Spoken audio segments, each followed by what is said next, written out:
نہیں سر، تقلید کس کو کہتے ہیں مجھے نہیں پتا. تقلید کہتے ہیں عقل کے استعمال پر پابندی کو. اچھا صحیح، وہ تو سر ہے، وہ تو آئی ایگری. یہاں عقل کا استعمال جو ہے وہ صرف عالم کر سکتا ہے. نہیں، یہاں تو سب نے تالا لگایا ہے عقل کو، وہ تو دیٹس ٹرو. وہ تو آپ کی جو حنفی فقہ ہے اس کا بیسک پرنسپل ہے کہ آپ جو ہے وہ جو بھی ریلیجن کا میٹر ہے. اچھا، اور باقی جو ہے وہ اسلام میں ہر چیز ریلیجن کا میٹر ہے. میرے خیال سے شاید ہی کوئی ایسی چیز ہو جو ریلیجن کا میٹر نہیں ہو. نہیں سر، یہ خاص طور پہ اسپیشلی پاکستان کے مسلمس کو آپ کہہ سکتے ہیں کہ ان کے اوپر ایک عجیب قسم کا اسلام آیا ہوا ہے، ورنہ باقی اسلامک کنٹری میں اتنی زیادہ حرکتیں بیوقوفیاں نہیں ہوتی جو یہاں پر ہوتی ہیں. پورے فتوے ہیں، میں تو دیکھ رہا تھا، میں تو پڑھتا رہتا ہوں ان کو. آپ ہنسیں گے کیسے، چھینکیں گے کیسے، کھانسیں گے کیسے، آپ باتھ روم کیسے جائیں گے، دایاں پیر پہلے بایاں پیر پہلے، ایسے ویسے، یہ سب چیزیں ریلیجنس کا میٹر ہے. But only for majority Pakistani اس طرح کی باتیں کرتے ہیں. آپ کو دوسری کوئی اسلامک کنٹری ایسے بولتی نہیں ملے گی آپ کو. ہندوستان میں بھی وہی ہے نا لوگ، اور کون ہے؟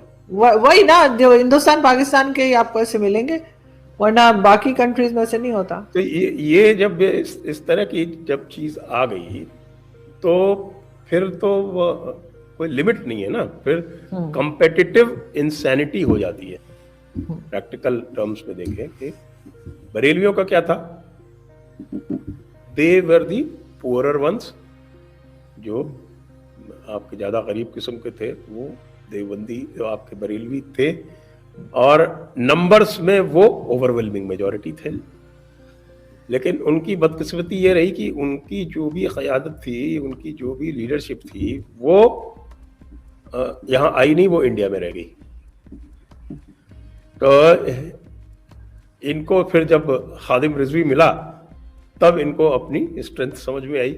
تو اس کے بعد سے پھر یہ بھی اٹھ کھڑے ہوئے کہ بھائی خالی دیوبندی کیوں کریں گے راج، ہم بھی کریں گے راج، نمبر میں تو ہم زیادہ ہیں. ابھی سر جو ٹی ایل پی کے ایگریمنٹ سامنے نہیں آ رہی تھی نا، تو اس کے لیے لوگ کہہ رہے تھے کہ وہ خادم رضوی کی زبان میں لکھا ہوا اس لیے نہیں دکھا رہے، کہ جس طرح سے وہ جس طرح سے خادم رضوی بات کیا کرتے تھے، کہتے اسی زبان میں لکھا ہوا اس لیے دکھا نہیں رہی ہے گورنمنٹ کہ آخر لکھا کیا اس کے اندر. اب اچھا، دوسری طرف ٹی ٹی پی کا آپ جانتے ہیں، اس کو بھی آپ کے یہاں شریعت نافذ کرنا ہے، ان کو بھی شریعت نافذ کرنا ہے.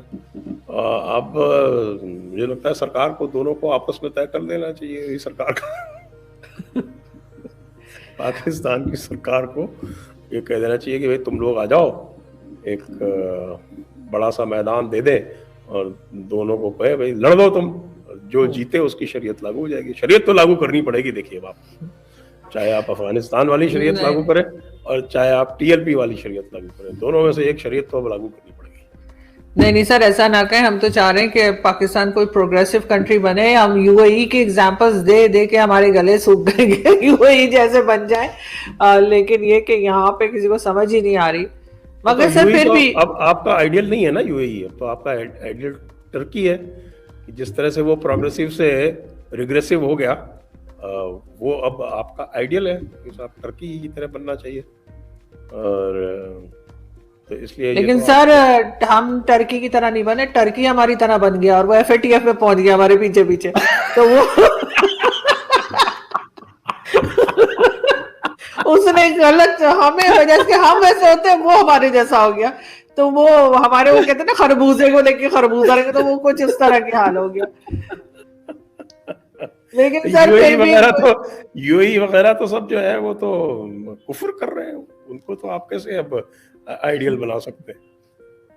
لیکن سر لاسٹ میں یہی پوچھوں گی سر کہ کوئی آگے کوئی آپ کو نظر آ رہا ہے، کوئی ہوپ ہے، چاہے وہ ہندوستان کے مسلمز ہوں، چاہے پاکستان کے ہوں، چاہے یہ ٹی ایل پی ہو، یہ کیونکہ ان لوگوں کو تو، اس طرح کے لوگوں کو تو ہندوستان میں بھی بڑا اپریشیٹ کیا جاتا ہے. طالبان کی گورنمنٹ آنے میں تو وہاں بھی بڑا جشن منایا گیا تھا ہندوستان میں. یہاں کے تو جو ہے وہ میں نے کہا نا کئی بار کہ Pakistan is not a territory, Pakistan is an idea. وہ ایک سیپریٹسٹ آئیڈیا ہے. اور وہ میں کئی بات کہتا ہوں کہ صاحب کی وہ تو حضور کی سنت سے ہی اگر لوگ ٹریس کر لیتے ہیں اس کو کہ وہیں سے ہی ہے. تو جب وہ ایک آئیڈیا ہے اور بڑا پاورفل آئیڈیا ہے تو پھر وہ وہاں بھی لاگو ہوتا ہے. آپ دیکھیے نا کشمیر میں کس طرح سے انہوں نے برتاؤ کیا, اور آج بھی انجرڈ انوسنس دکھاتے ہیں, اور سارے کے سارے لوگ وہی ہیں جنہوں نے وہاں سے ہندوؤں کو بھگایا. آپ یہ دیکھیے کہ ایک میجورٹی ہندو کنٹری میں بھی ایک پاکٹ مل گئی جہاں پہ وہ میجورٹی میں تھے, وہاں سے انہوں نے جو وہاں کی لوکل مائنورٹی تھی اس کو باہر کر دیا. تو Pakistan is an idea, idea کے ساتھ ہم دین جو ہے وہ اور کسی کے ساتھ نہیں رہ سکتا, وہ کسی کو اپنے میں شریک نہیں کر سکتا. اگر پرابلم یہ ہے کہ سر مائنورٹیز کے ساتھ جو پاکستان میں ہوتا ہے وہ اسی تھاٹ سے تو آتا ہے, اور کہاں سے آتا ہے. لیکن سر پرابلم تو یہ ہے کہ آپس میں بھی نہیں رہ سکتے نا. 2 یا 3% مائنورٹی کس کو کیا خطرہ دے رہی؟ نہیں, دیٹس ٹرو, یہ صحیح ہے, لیکن سر ان کا پرابلم یہ کہ آپس میں بھی نہیں رہ پاتے نا. وہی جیسے یہ دیوبندی ہے, یہ شیعہ ہے, وہ سنی ہے, وہ احمدی ہے, یہ کر کے آپس میں بھی تو نہیں رہتے. تو یہ چیز جو ہے وہ ضرور ڈیمیج کر رہی ہے, اور اسلامک کنٹریز کو اسپیشلی, اور ان کو یہ سوچنا چاہیے کہ یہ کس طرف جا رہے ہیں. کہ باقی ساری کنٹریز جو ریلیجن کے اوپر نہیں بنی ہوئی ہے, ریلیجن کو اتنا زیادہ, مطلب ٹھیک ہے ریلیجن ہونا چاہیے لیکن سائڈ پہ ہونا چاہیے. کنٹری میں آپ ساری چیزیں اس کے اوپر نہیں چلا سکتے. ایجوکیشن پہ ہونا چاہیے, اکانومی پہ ہونا چاہیے, وہ کام یہاں نہیں ہو رہے ان کنٹریز میں, نہ افغانستان میں نہ پاکستان میں. اور نہ ہی میں دیکھتی ہوں کہ ہندوستان کے بھی جو مسلمان ہیں وہ ایجوکیشن میں کافی پیچھے ہیں.